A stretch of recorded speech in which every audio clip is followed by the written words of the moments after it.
Andhra university 100 ఏళ్ల పండుగ ఈరోజు విశాఖలో అత్యంత వైభవంగా నిర్వహించేందుకు సన్నాహాలైతే చేస్తున్నారు. ఈరోజు ప్రధానంగా ఎవరైతే ముఖ్య అతిథి ఉన్నారో ఉపరాష్ట్రపతి రాధాకృష్ణన్ ఇక్కడికి విచ్చేయనున్నారు.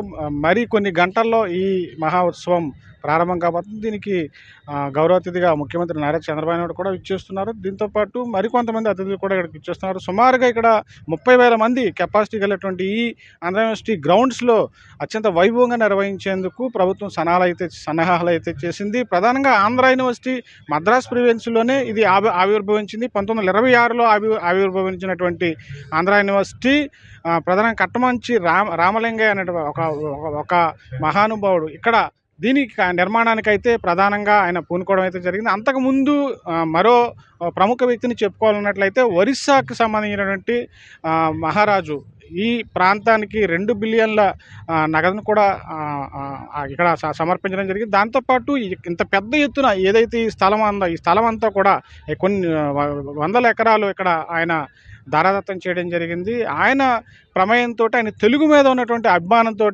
ఒరిస్సా మహారాజా అనేటువంటి జైపూర్ మహారాజా అనేటువంటి విక్రమ్దేవ్ వర్మ ఈ ప్రాంతాన్ని అంతా కూడా దానం చేయడం జరిగింది.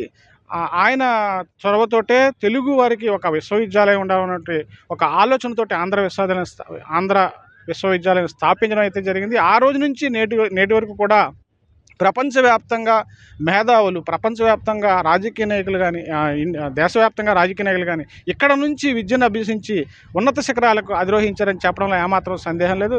దాంతోపాటు ఈరోజు వివిధ ప్రాంతాల నుంచి విద్యార్థుల్ని ఇక్కడికి అతిథులతో పాటు వారికి కూడా ఇక్కడ ఆశ్రయం కల్పించడం జరిగింది. విద్యార్థులంతా కూడా ఇక్కడ సుమారు 30,000 మంది విద్యార్థులు ఇక్కడికి విచ్చేసి ఈ యొక్క ఉత్సవంలో పాల్గొనే విధంగా ఏర్పాటు అయితే చేయడం జరిగింది. ఇందుకోసం ముందస్తుగా సమీక్షలు నిర్వహించి సన్నాహాలు అయితే చేయడం జరిగింది. ఆంధ్ర విశ్వవిద్యాలయం 100 ఏళ్ల పండుగను అయితే నిర్వహించేందుకు ఇక్కడ పూర్తిస్థాయి ఏర్పాట్లు మనం చూస్తున్నాం. మరి కొద్ది గంటల్లోనే ఉప ముఖ్యమంత్రి వస్తారు. అదేవిధంగా రాష్ట్రపతి కూడా ఇక్కడికి వచ్చే పరిస్థితి ఉన్నది. సీఎం చంద్రబాబు నాయుడు కూడా ఇక్కడికి వచ్చే పరిస్థితి ఉంది. వారితో పాటు మంత్రులు, ఇతరత్ర ఎమ్మెల్యేలు, ఎంపీలంతా కూడా ఈ ప్రాంతానికి విచ్చేసి ఆంధ్ర విశ్వవిద్యాలయం ఏదైతే పండుగ ఉన్నదో ఆ పండుగ వాతావరణం 100 ఏళ్ల పండుగ వాతావరణం కూడా ఇక్కడ వారి యొక్క ప్రసంగాలతోటి ఇక్కడ ఉన్నటువంటి ఆంధ్ర విశ్వవిద్యాలయం ప్రాముఖ్యతను అయితే వివరించడం జరుగుతుంది. విద్యార్థులంతా కూడా ఇప్పటికే వచ్చేస్తున్నారు. ప్రత్యేకంగా పాసలను ఏర్పాటు చేయడం జరిగింది. పకడ్బందీగా ఇక్కడ పాసలను ఏర్పాటు చేసి పకడ్బందీ కూడా ఇక్కడ అతిథులను కూడా లోపలికి పంపించే పరిస్థితి ఉన్నది. 3 గ్యాలరీలుగా ఇక్కడ ఏర్పాటు చేయడం జరిగింది. ప్రధానంగా 1, 2, 3 గ్యాలరీల్లో సెంటర్ గ్యాలరీ ఉన్నటువంటి దాంట్లో ముఖ్య అతిథులు, విఐపీలు అంతా కూడా ఉంటారు.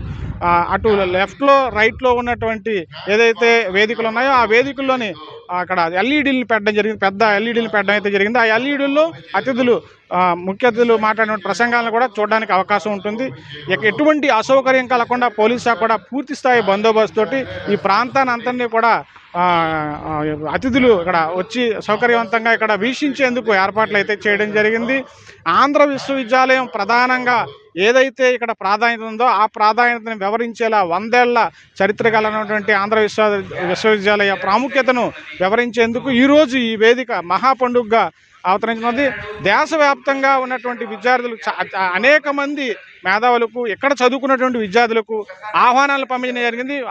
ఇక్కడ ఆహ్వానాల మేరకు వారంతా ఇప్పటికే ఇచ్చేయడం జరిగింది. మరి కొద్ది గంటల్లో ఆంధ్ర విశ్వవిద్యాలయం ఏదైతే 100 ఏళ్ల పండుగ ఇక్కడ ప్రారంభం కానున్నది.